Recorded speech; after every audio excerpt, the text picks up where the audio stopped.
आज मैं आपके साथ बिहारी गुड़ की खजली की रेसिपी शेयर करने जा रही हूँ, जिसे बनाना बहुत आसान है। बहुत ही कम खर्च में आप इसे बहुत ही झटपट से बनाकर रेडी कर सकते हो। ये खाने में बहुत ही ज़्यादा क्रिस्पी और मज़ेदार होती है। तो चलिए बिना देर किए वीडियो शुरू करते हैं। वीडियो शुरू करने से पहले आपसे रिक्वेस्ट है, आपने अभी तक मेरे चैनल को सब्सक्राइब नहीं किया तो प्लीज़ सब्सक्राइब कर लीजिएगा। यहाँ पर इसे बनाने के लिए मैंने ले लिया है कप से 2 कप मैदा। तो ये रहा दूसरा कप।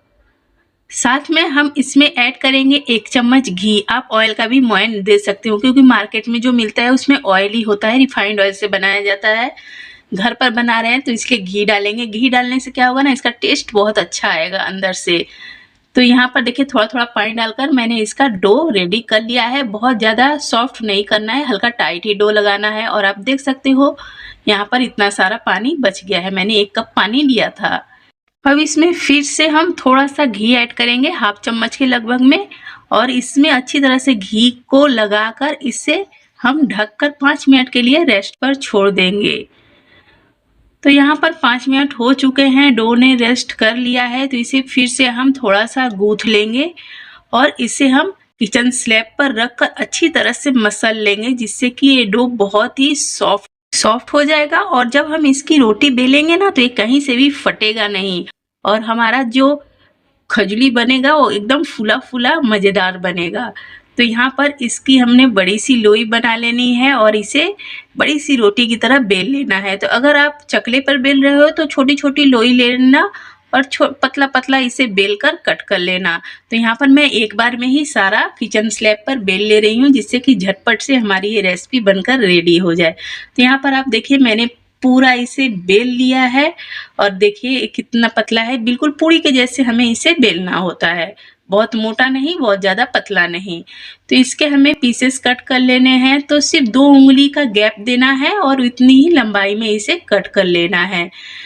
तो यहाँ पर सारे पीसेस को एक बराबर से कट कर लेना है। बहुत ही मज़ेदार सी रेसिपी है, बहुत ही झटपट से बन जाती है।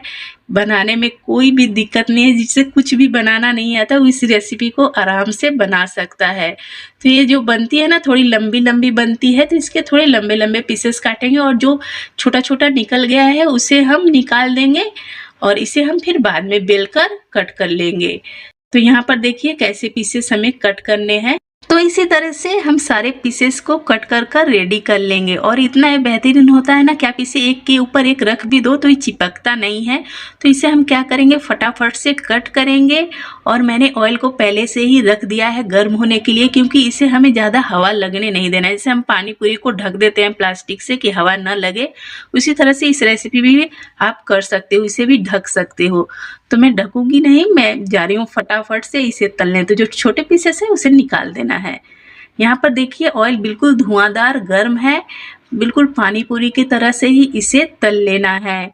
धुआंधार ऑयल में डालना है और इसे चलाते हुए उलट पुलट कर करारा खस्ता होने तक तल लेना है। और आप देख सकते हो मैं जैसे इसे डालती जा रही हूँ वैसे वैसे ये सारे अपने आप फूल फूल कर उलट पुलट करने लगे हैं। तो यहाँ पर देखिए इसे चलाते रहना है कि हर तरफ से ये अच्छी तरह से सीख जाए। तो इसे थोड़ा सा पहले हाई फ्लेम पर, फिर फ्लेम को हल्का लो कर देना है और इसे करारा होने तक तल लेना है। तो अभी देखिए इसका कलर भी चेंज हो गया है और बिल्कुल एक करारे बन चुके हैं। तो इसी तरह से सारे खजली को हमें तलकर रेडी करना है। तो यहाँ पर देखिए मेरे सिर्फ 2 कप मैदा लिया था और कितनी सारी खजली ये बन चुकी है और कितनी ये प्यारी लग रही है। तो अब चाशनी हम रेडी कर लेंगे। तो यहाँ पर मैंने कप से नापकर 1 कप गुड़ लिया है। मैं आपको नाप कर दिखला दे रही हूँ, नहीं तो वजन में 150 ग्राम गुड़ है ये और ये थोड़ा सा। तो 150 ग्राम गुड़ डाला और डाल देना है 1/2 कप पानी। ज़्यादा पानी नहीं ऐड करना है, अगर ज़्यादा पानी ऐड करोगे तो देर तक आपका सीरा बनेगा। तो ये चाशनी जितनी झटपट बनेगी ना, क्या क्या कहना, मतलब सिर्फ गुड़ मेल्ट होगा और चाशनी हो जाएगी रेडी। मीडियम फ्लेम पर देखिए चाशनी बनकर रेडी हो चुकी है। आप इसका टेक्सचर देख सकते हो, इससे ज़्यादा इसे नहीं पकाएंगे। सिर्फ गुड़ को मेल्ट करने के बाद ही तुरंत ये चाशनी रेडी हो जाती है और फ्लेम को मीडियम ही रखना है। तो मैं आपको टच कर भी दिखला देती हूँ कि आपको कैसी चाशनी लेनी है। तो देखिए बिल्कुल एक तार की चाशनी आपको बनानी है, एक तार से दूसरा तार बन नहीं रहा है। तो चलिए इसे फटाफट से हम अब छान लेंगे और छान कर फटाफट से खजली में ऐड करेंगे। इसे ठंडा नहीं होने देना है, नहीं तो गुड़ की तरह जमने लगेगा। तो यहाँ पर देखिए मैंने इसे छान लिया है। गुड़ को बिना छाने आप किसी भी रेसिपी में मत डालिएगा। देखिए कितना सारा इसमें से डस्ट निकल गया। मतलब हमने सिर्फ 150 ग्राम ही गुड़ लिया है और डस्ट आप देख सकते हो। तो यहाँ पर खुजली में हमें गुड़ को गिरा देना है। आप गुड़ का टेक्सचर भी देख लो और इसे हमें मिक्स कर देना है। मतलब पैरचूला से मिक्स कीजिएगा, नहीं तो हाथ जलने लगेगा क्योंकि गुड़ गरम गरम है।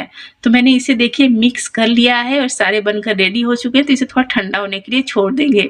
मेरी खुजली हो गई है ठंडी, तो मैंने इसे कर दिया है सर्व। तो आप इसका टेक्सचर देख सकते हो कितना बेहतरीन और देखने में कितना मज़ेदार। बाजार में जो मिलता है उसमें वो लोग थोड़ा कलर ऐड करते हैं। मैंने घर पर बनाया है इसलिए मैंने कलर ऐड नहीं किया।